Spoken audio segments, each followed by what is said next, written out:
Look at this backtest. Leg A made $1,000.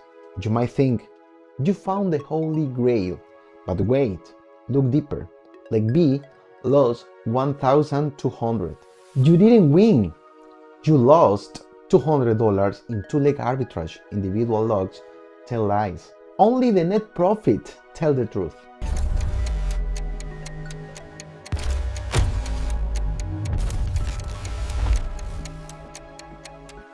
Today, we enter the simulation lab to find that truth.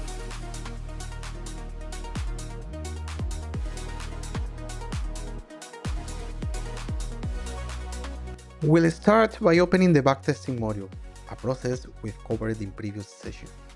Begin by selecting your two data providers. Since we are running a two-leg setup, we need to call the historical tick data for both leg A and leg B respectively.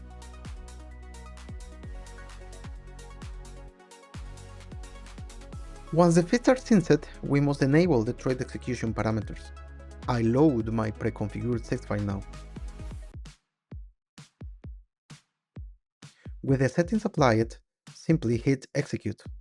Immediately we can see the initial results appearing in the session profit monitor. Now, let's optimize. I'm going to use the open gap. We'll scale it up from 250 to 300 points to filter out market noise.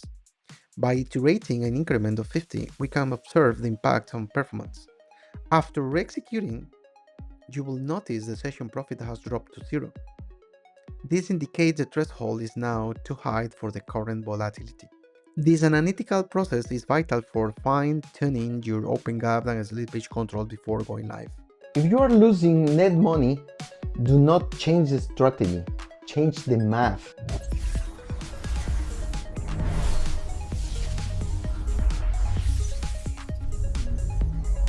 Increase the open gap by 50 points, 60 points, 70 points, and run the scene again.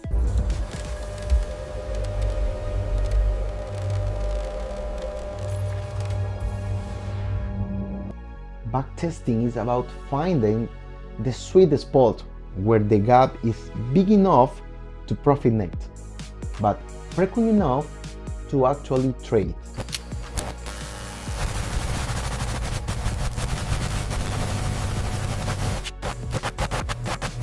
Now you have the blueprint and you have the laboratory. There are no more excuses. Build your set file, run the sim, and audit your net results. Tell me in the comments what sweet spot you found for gold on your broker.